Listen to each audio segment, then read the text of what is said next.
नमस्कार दोस्तों, आप देख रहे हैं हल्ला बोल।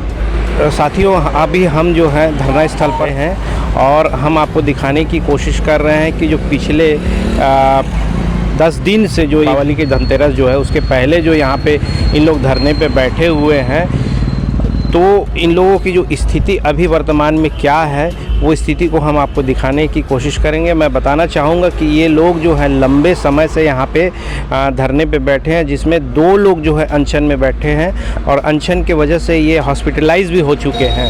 तो अभी स्थिति परिस्थिति क्या है, क्योंकि पूरी दिवाली जो है यहाँ पे लोगों ने काटा है और माननीय मुख्यमंत्री जी जो है अपने घर में दिवाली अपने परिवार के साथ मना रहे हैं, परंतु यहाँ पे जो महिलाएँ और पुरुष जो हैं अनुकंपा नियुक्ति के लिए बैठे हैं, वो दिवाली यहाँ पे बूढ़ा तालाब के पास अंधेरे में मना है। इन्होंने कहा भी है कि यहाँ पे हम लोग की कोई रोशनी वाली दिवाली नहीं है, हम लोग काली दिवाली मना रहे हैं। तो दिवाली अब ख़त्म हो चुकी है, गोवर्धन पूजा भी आज ख़त्म हो चुका है। उसके बाद सरकार जो है इनके ऊपर अपनी प्रक्रिया नहीं दिखा रही है, कोई संज्ञान नहीं ले रहा है। तो ऐसी परिस्थिति में इनकी क्या स्थितियाँ हैं जो सरकार बिल्कुल इनकी ओर मुँह मोड़े रखी है।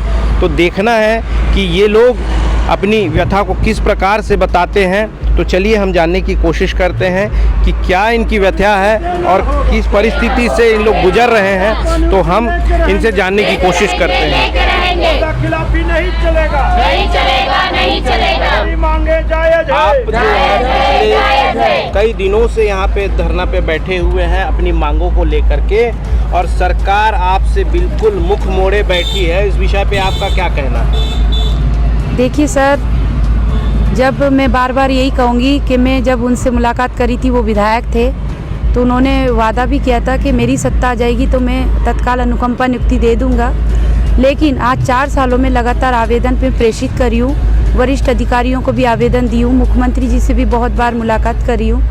बड़े बड़े नेताओं से ऐसे कोई नेता, ऐसे कोई कर्मचारी नहीं बचे हैं जिनसे मैंने मुलाकात नहीं किया है। सिर्फ एक सूत्रीय अनुकंपा नियुक्ति मांग, क्योंकि अनुकंपा नियुक्ति एक संवेदनशील मामला होता है और ये सभी को पता है कि अनुकंपा नियुक्ति संवेदनाएं दिखाते हुए अनुकंपा नियुक्ति दी जाती है। लेकिन हमारी एक ऐसी बोलना चाहिए कि हमारे जो मुखिया थे वो सिविलियन के पूर्व वाले थे और वो दिवंगत हो गए, और दिवंगत हो गए तो आज उनका पनिशमेंट आज हम यहाँ भोग रही हैं महिलाएं। क्योंकि सरकार ने जो वादा किया है उस वादे को पूरा करना चाहिए। और हम यहाँ बैठे हैं, हमने लगातार आंदोलन भी किया, हम यहाँ बैठे हैं, हम अधिकार पाने के लिए यहाँ बैठे, क्योंकि हमारे मुखिया की जो नौकरी है वो हमें मिलनी चाहिए और हर विभाग में मिलती है। तो बस मैं भूपेश जी से यही कहना चाहूँगी कि आप अपना वादा पूरा कीजिए। हमने जिस तरह से आपसे बात करी थी और आपने जिस तरह से हमको उत्तर दिया था, बस मैं वही बताना चाहती हूँ कि आगे में ये बात दोहराए ना। शासन प्रशासन से आपकी अभी तक सुध लेने कौन आया है? अभी तक तो कोई नहीं आए हैं सर। वो बीच में अभी दिवाली के पहले तहसीलदार थे शायद, वो आए, उन्होंने कही मैं बात को पहुंचाऊंगा। अभी तो छुट्टी चल रही है तो आपकी बात पहुंच नहीं पा रही है सरकार से। क्यों नहीं पहुंच पा रही है सरकार? यहाँ तो लगातार मीडिया आ रही है, मीडिया के द्वारा पूरी खबर सरकार तक पहुँच रही है, उनके संज्ञान में भी है। तो फिर वो आदेश जारी क्यों नहीं कर रहे? वो अनुकंपा नियुक्ति का तत्काल आदेश जारी करे। जितने भी मेरे भाई बहन बैठे हैं उनके लिए तो नियुक्ति पत्र जारी कर सकते हैं और उनको देना ही होगा सर, क्योंकि सर जब कमेटी बनी है तो निर्णय तो जरूरी है और देंगे। क्या लगता है अभी जो सरकार कांग्रेस की सरकार है, भूपेश की सरकार है, भूपेश है तो भरोसा है, लोग कहते आ रहे हैं कि इस विषय पर क्या लगता है आपकी सरकार जो है भूपेश सरकार सुनेगी? सुनेगी सर, हम लोग भी भरोसा के साथ बैठे हैं। भूपेश सरकार ज़रूर सुनेगी। हम लोग बहुत विनती कर रहे हैं कि सर हम लोग एक बात सुने। अब विनती कर रहे हैं, ये अनशन के माध्यम से उनको अपनी आवाज़ पहुंचा रहे हैं कि कहीं न कहीं वो हमारी बात सुनेगा। हमको जानकारी मिली है कि अनशन के दौरान जो है कुछ महिलाएं जो है हॉस्पिटलाइज भी हुई है। जी तो जी, क्या स्थिति है अभी?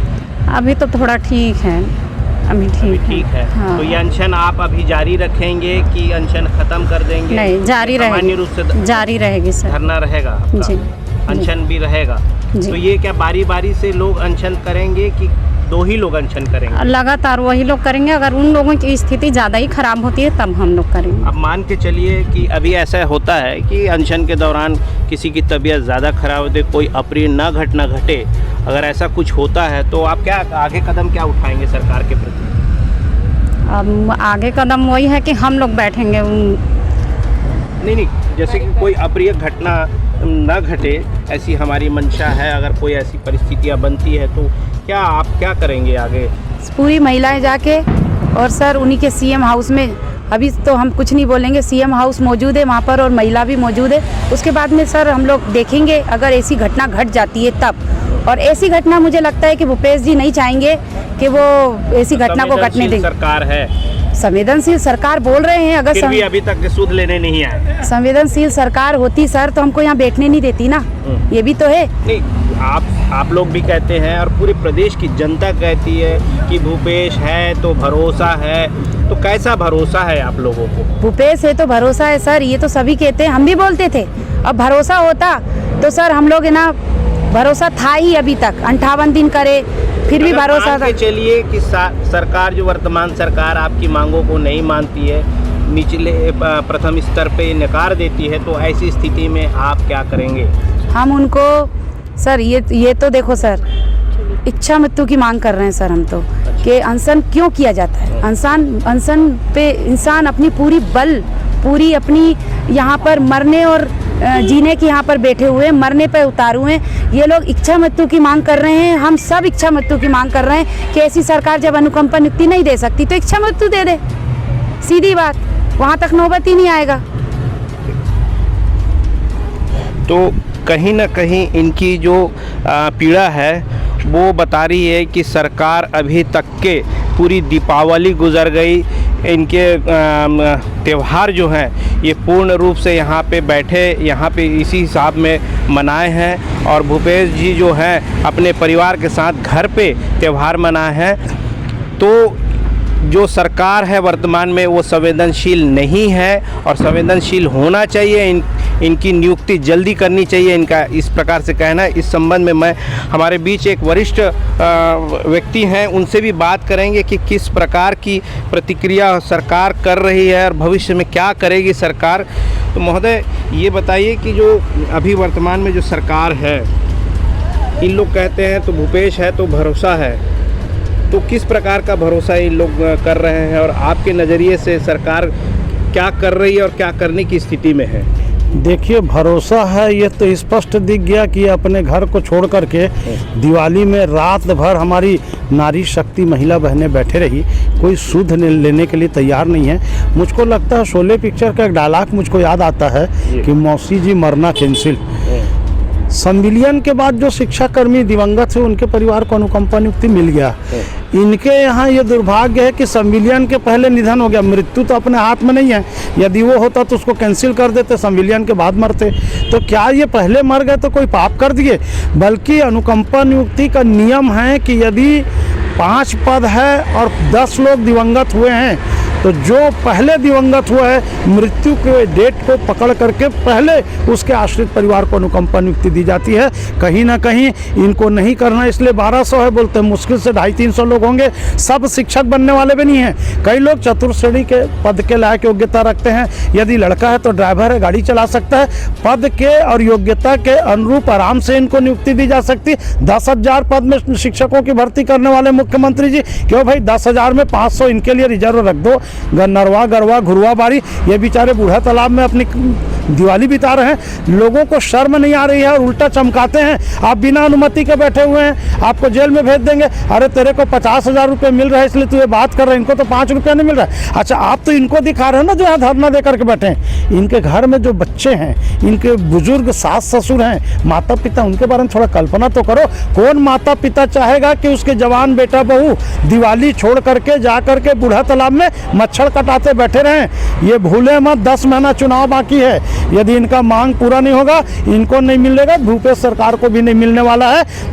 छत्तीसगढ़ में भी राउत नाचा चला थे ना, जैसे मैया तलिए दिए तैसे देवत हम आशीष, अवन्न धन्य तोर घर भरे जुग जियो लाख भरी। जैसा इनको मिलेगा वैसा ये लोग उनको देंगे। इक्विटी बिफोर लॉ, कानून के समक्ष समानता का अधिकार है। जब सबको अनुकंपा नियुक्ति मिला, ये मेरे समझ में नहीं आया। लाखों लोगों का आपने नियमितीकरण करके आज 80,000 1 लाख तनख्वाह दे रहे हैं और ये बेचारे दिवंगत परिवार वाले मांग रहे हैं, इनको नहीं दे रहे हैं। क्यों उनको नहीं दे रहे हैं? भाई पद खाली है, सब कुछ खाली है और चुनाव के पहले वादा किया गया था हम आपको देंगे। ये कांग्रेस की सरकार केवल इसलिए बनी है झूठा वादा करने के कारण इन लोगों ने भी वोट दिया। अनियमित कर्मचारियों ने कूद करके कांग्रेस सरकार को जिताया कि हम इन 10 दिन में हम नियमित हो जाएंगे। आज 4 साल में नियमित नहीं हुए हैं। पुनः इनके साथ में जो अन्याय अत्याचार हो रहा है, जब जनता नाराज होती है, पीड़ित होते हैं, दुखी होते हैं, तो एक शायर ने कहता है कि गगन कहता है चमन बदला है, चमन कहता है माली बदला है। अरे लाश के ढोने वाले मेरे दोस्तों, लाश वही है, सिर्फ कफन बदला है। आप देखना फिर से सरकार बदल के यही लोग बताएंगे, लेकिन कफन बदलता है, सरकार नहीं बदलती। जो सत्ता में बैठता है उसको न मालूम क्या नशा हो जाता है, लोगों को पहचानना छोड़ देते हैं। आज इनकी पीड़ा देखिए, जिनसे बात करोगे रो रहे हैं। मैं तो सरकार के मंत्रियों विधायकों को अभी 1 लाख रुपया देता हूं, आंसू निकाल के बता दें। आंसू पैसे से नहीं निकलता, दर्द से, पीड़ा से निकलता है। और कबीरदास जी ने कहा है, दुर्बल को न सताइए, जाकी मोटी हाय, और मुए चाम की सांस से लौह भस्म हो जाए। गाँव में हमारे लोहार भाई मन जौन हथियार पंजाए बर है ना भाई, कुदारी, रापा, गैती, एला पंजाए बर जौन ढुकनी बनाते ना, वो मरे हुए भैंसी के चमड़ी से बनते। तो कबीरदास जी बोले हुए, जब मरे हुए भैंस के चमड़ी से लोहा गल जाता है तो जिंदा लोगों की आस है कितने सरकार और कितने मंत्री चले जाएंगे, इसकी कल्पना भी इनको नहीं है। नवंबर 2023 के अगले दिवाली में इनसे मिलेंगे, बहुत अहंकार है। कुल मिलाकर के जितना भी मैं तर्क दिया, एक लाइन की मुख्यमंत्री भूपेश बघेल से मेरी अपील है, अविलंब बिना कुछ करे बूढ़ा तालाब में आकर के मेल मुलाकात इनसे करें और इनको तुरंत खड़े खड़े योग्यता के अनुरूप अनुकंपा नियुक्ति प्रदान करें। विजय कुमार झा, संरक्षक, छत्तीसगढ़ प्रदेश तृतीय वर्ग शासकीय कर्मचारी संघ। आप लोगों ने देखा है कि निश्चित रूप से ये जो मांगे हैं इनकी जायज़ है, और सरकार इनकी मांगों को अगर अतिशीघ्र नहीं मानती तो सरकार को भी आने वाले चुनाव में इसका खामियाजा भुगतना पड़ेगा। और ये इनकी जो हाय है, इनकी जो आंसुएं हैं, ये भूपेश सरकार को आने वाले भविष्य में इसका जवाब, करारा जवाब मिलेगा। मैं दीपक मजूमदार, आप देख रहे हैं।